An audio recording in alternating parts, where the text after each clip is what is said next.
आज जो चैप्टर है हम लोग पढ़ेंगे वो है बिजनेस इन्वायरमेंट, चैप्टर नंबर 3। और अपना जो ये बाकी चैप्टर 1 एंड 2 करने के बाद जो चैप्टर 3 है, तो आपको पता होना चाहिए कि चैप्टर 1, 2 एंड 3 ये 3 चैप्टर मिला के 16 मार्क्स कवर हो रहे हैं। तो किस चैप्टर से कितने मार्क्स का क्वेश्चन आएगा ये पता नहीं है, लेकिन ये अब अपना 16 मार्क्स कंप्लीट होगा ये चैप्टर खत्म करने के बाद according to the board. Business environment है क्या? सिंपल सा जो कंसेप्ट है इसमें कह रहा है इन्वायरमेंट किसके लिए? बिजनेस के लिए। कब हम लोग बात करते हैं वहाँ पढ़ने का इन्वायरमेंट है, वहाँ ऐसा इन्वायरमेंट है, वहाँ ऐसा इन्वायरमेंट है, तो उसी तरह बिजनेस करने के लिए भी इन्वायरमेंट मैटर करता है। जैसे अगर हम कोई ऐसे प्लेस में चले जाएं जहाँ पढ़ने वाले लोग हैं ही नहीं, अगर वहाँ हम पढ़ाई का बिजनेस करें या पढ़ाई का कोई सामान बेचें तो क्या वहाँ बिकेगा? नहीं।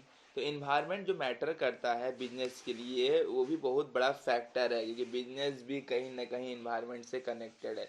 हम लोग बोलते हैं दिल्ली में सीए की पढ़ाई अच्छी होती है, कलकत्ता में सीए की पढ़ाई अच्छी होती है। क्या है? एक तरह से इन्वायरमेंट बना हुआ है। उसी तरह यहाँ पर हम लोग जो पढ़ेंगे सबसे पहला अपना कि बिजनेस इन्वायरमेंट में क्या क्या कंसेप्ट है, क्या क्या कैरेक्टरिस्टिक्स हैं, ये सारे को, जैसे इन्वायरमेंट चेंज कैसे होगा, उसका इफेक्ट क्या पड़ेगा बिजनेस के परफॉर्मेंस पे। जैसे एग्जांपल, अगर हम गवर्नमेंट टैक्सेस बढ़ा दे तो जाहिर सी बात है कि कॉस्ट ऑफ प्रोडक्शन बढ़ जाएगा। अगर कुछ टेक्नोलॉजी में चेंजेस आ गया तो मेरा पुराना जो टेक्नोलॉजी बेकार हो गया, तो वो आइटम बेकार हो गया। कुछ अगर फैशन और टेस्ट में चेंज आ जाए, जाहिर सी बात है कि डिमांड नया प्रोडक्ट का आज हो जाएगा, पुराने का ख़त्म हो जाएगा। मार्केट में कंपटीशन बढ़ जाए तो कमाई कम हो जाएगी। तो ये सारा कंसेप्ट है बिजनेस इन्वायरमेंट से। तो इसीलिए बिजनेस का जो इन्वायरमेंट है वो बहुत सारे फैक्टर्स को इंक्लूड करता है, जिसको हम लोग देखेंगे आगे टॉपिक्स में। बट ये एक शॉर्ट कंसेप्ट दिए कि ऐसा होगा तो बिजनेस में क्या और बिजनेस के इन्वायरमेंट में क्या असर पड़ेगा, इफेक्ट पड़ेगा बिजनेस में, इन्वायरमेंट। तो ये सब क्या था? इन्वायरमेंट था। कैसा इन्वायरमेंट? गवर्नमेंट चेंज करेगी टैक्स को तो किसके लिए? बिजनेस के लिए है। तो ये सारा चीज अब कंसेप्ट और जब कर लिए तो अब आते हैं कैरेक्टरिस्टिक्स ऑफ बिजनेस इन्वायरमेंट। जैसे पहला, टोटलिटी ऑफ एक्सटर्नल फोर्सेस।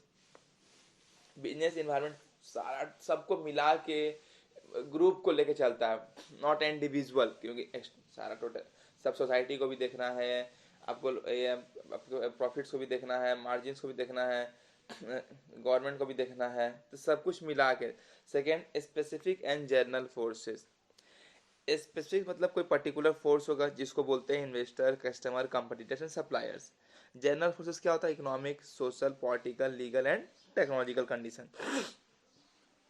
ये स्पेसिफिक फोर्सेस वो सिर्फ एक इंडिविजुअल फर्म को डायरेक्टली इम्पैक्ट करेगा, अफेक्ट करेगा, बट जनरल फोर्सेस इनडायरेक्टली करेगा। Inter relatedness. अब जैसे क्या होता है, हम लोग एक दूसरे का अच्छा प्रोडक्ट चूज करते हैं। पीपल से एग्जांपल लेते हैं, people can purchase better quality goods and services which will improve their quality of life because their income are rising. जो अच्छा कमाता है, ज़्यादा कमाता है, वो क्या करता है? अच्छा सामान चूज करता है अपने क्वालिटी ऑफ लाइफ को डेवलप बढ़ाने के लिए। Dynamic nature. बिजनेस के इन्वायरमेंट क्या है? डायनेमिक है।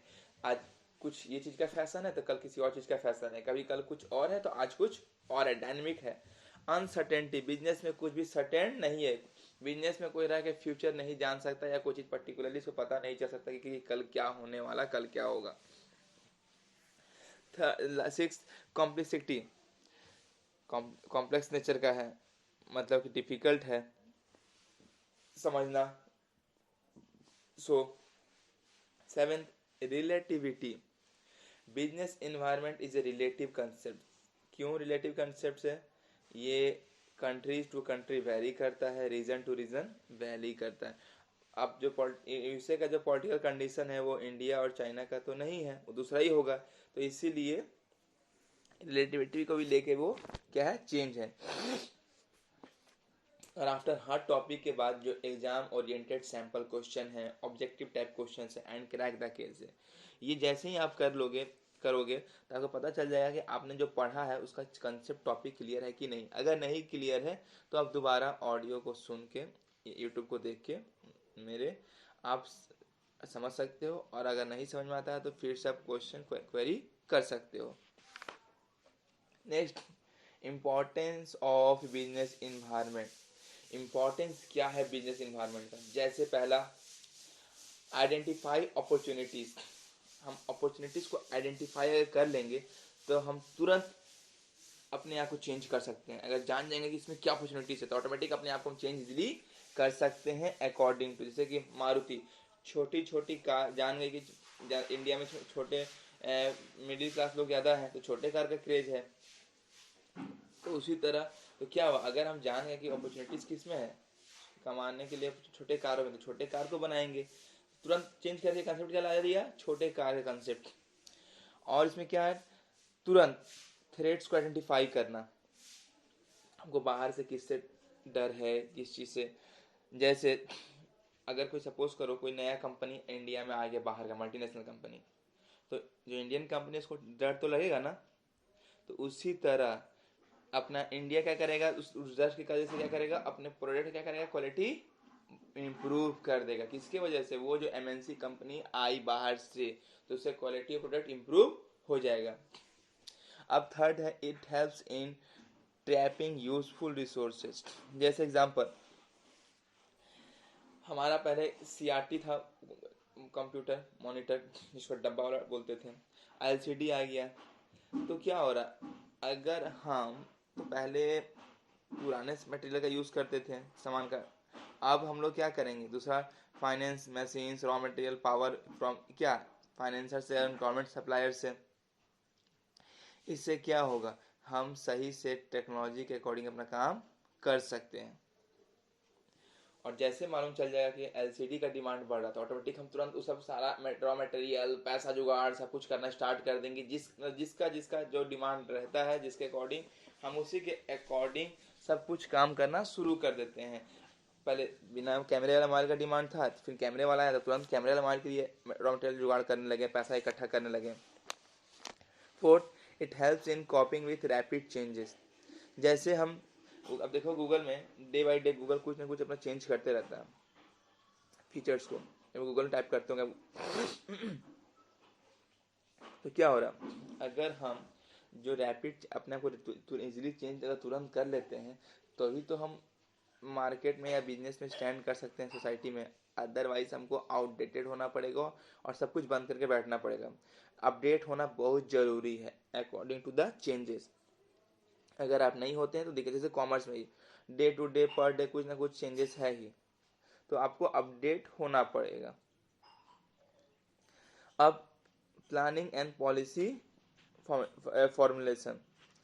जैसे इन्वायरमेंट क्या करता है, अपॉर्चुनिटीज प्रोवाइड करता है और थ्रेट्स को भी आपको ढूंढना है कि मेरे लिए उसमें कौन सा अपॉर्चुनिटीज है, उसमें कौन सा थ्रेट है।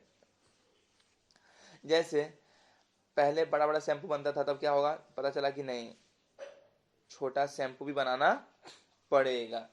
तो देखिए आप क्या हुआ, इंडियन कंपनी भी क्या करने लगी, छोटा छोटा शैम्पू बनाने शुरू कर दी।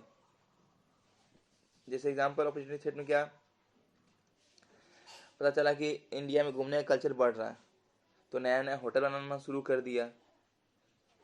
तो उसी तरह आपको कुछ ना कुछ करते रहना पड़ेगा। बिजनेस इन्वायरमेंट में आपको रैपिड चेंजेस मिलेगा, आपको इम्प्रूव भी करना है, आपको टाइपिंग यूजफुल रिसोर्सेज भी करना है, आपको अपॉर्चुनिटीज पहचाननी है, थ्रेट क्या है आपके लिए, ये सारा आपको जानना पड़ेगा। अब बिजनेस इन्वायरमेंट का डायमेंशन क्या है, यानी कि दूरी कहाँ से कहाँ तक है। सबसे पहला इकोनॉमिक इन्वायरमेंट। सबसे बड़ा फैक्टर क्या है, महंगाई भत्ता, महंगाई भत्ता sorry inflation rates, interest rate, रुपया का वैल्यू, स्टॉक मार्केट, ये क्या कि सारा किससे कनेक्टेड है, इकोनॉमिक्स से। तो इकोनॉमिक बहुत बड़ा फैक्टर्स है, इसलिए डायमेंशन ऑफ बिजनेस इन्वायरमेंट का सबसे पहला इंपॉर्टेंट पॉइंट क्या है, इकोनॉमिक इन्वायरमेंट। जो भी कोरोना वायरस में बात भी हो रहा है इकोनॉमिक को ही लेके। Second, social environment. सोशल मतलब सोसाइटी को लेके, सोसाइटी में कौन सा ट्रेडिशन है, कौन सा वैल्यूज है, सोसाइटी बिजनेस से क्या एक्सपेक्ट करती है, ये भी एक बहुत बड़ा फैक्टर है। क्योंकि सोसाइटी के अकॉर्डिंग ही काम करना है, सोसाइटी में अगर रहना है तो सोसाइटी के अकॉर्डिंग काम ही करना होगा। क्योंकि सर्वाइव करने के लिए आपको सोसाइटी में ही रहना पड़ेगा, सोसाइटी के अकॉर्डिंग ही चलना पड़ेगा। थर्ड, टेक्नोलॉजिकल इन्वायरमेंट, जैसे नया नया टेक्नोलॉजी आ रहा है, नया नया मेथड आ रहा है, तो उसके अकॉर्डिंग आपको खुद को भी अपडेट करना पड़ेगा। अगर अपडेट नहीं रहिएगा तो सारा बेकार हो जाएगा। पॉलिटिकल इन्वायरमेंट, पॉलिटिकल कंडीशन के अकॉर्डिंग भी, जैसे कि कंट्री में स्टेबिलिटी गवर्नमेंट कर रहे हैं, शांति रहे। बिजनेस के लिए गवर्नमेंट भी बहुत सारा चीज़ें होती है, क्योंकि उनका फैक्टर बहुत मैटर करता है, वो क्या डिसीजन ले रहे हैं बिजनेस से रिलेटेड, तो उसके अकॉर्डिंग भी काम करना होगा। लीगल, कानूनी तौर पे भी आपको सही होना पड़ेगा लॉ के अकॉर्डिंग। अगर लॉ के अकॉर्डिंग आप काम कर रहे हैं, सही है, आपको कहीं से दिक्कत नहीं आएगी। अगर आप अगेंस्ट द लॉ जा रहे हैं तो आपको बहुत सारी इशू भी आएगी बिजनेस में। तो ये सारा एक डायमेंशन है बिजनेस को लेके, जिसको आपको समझना है। और जो सबसे जो अच्छा और नया जिसको बोलते हैं, अभी जो सबसे अच्छा लगता है मुझे, जो 2016 में आया था 8 नवंबर, जो कि मोदी जी का पहली बार जो भूचाल आए थे,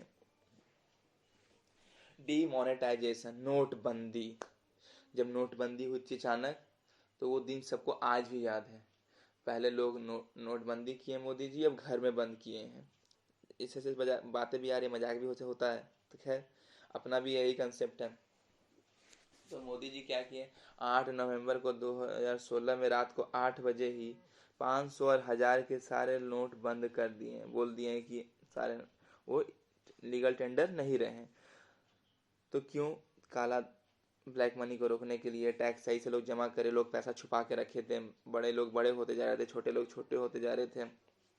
जब नोटबंदी आया तो बहुत सारी दिक्कत भी आई, बट क्यों सारा पैसा जमा हुआ, बट पैसा पूरा जमा नहीं हो पाया। तो ये कुछ कहीं कहीं वो 500 1000 के नोट वैलिड थे कुछ दिनों तक। रेलवे टिकट में, एयर टिकट में, पेट्रोल पंप में, स्कूल के फीस, कॉलेज के फीस वगैरह में तो कहीं कहीं थे, जैसे जैसे कहीं कहीं छूट दिया गया था। फिर धीरे धीरे एक्सचेंज करने लगे लोग, लिमिट दिया गया, पहला 4000 तक एक्सचेंज करेंगे, तो 2000 का नोट आया था उस समय। तो डीमोनेटाइजेशन का इम्पैक्ट क्या हुआ, कैश का ट्रांजैक्शन कम हो गया, बैंक डिपॉजिट बढ़ गया, सेविंग्स बढ़ गई। तो ये सारा रियल जो बिल्डिंग विल्डिंग फ्लैट का दाम था वो घटने लगा, टैक्स का कलेक्शन बढ़ने लगा, लोग पैसा छुपाने से डरने लगे। तो ये क्या था, इम्पैक्ट था डीमोनेटाइजेशन का। ओके,